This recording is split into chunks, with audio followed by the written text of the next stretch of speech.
అమ్మా, అసలు భగవద్గీత సంస్కృతంలోనే ఎందుకు రాసింది?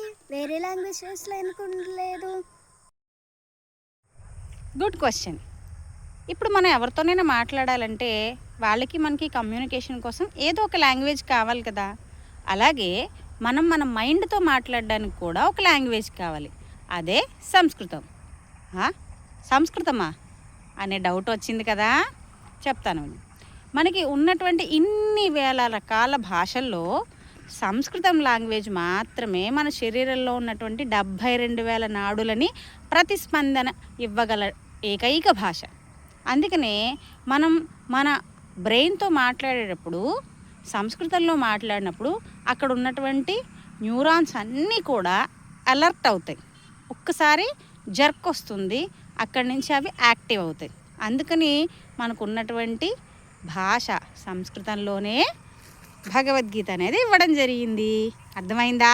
అర్థమైందా?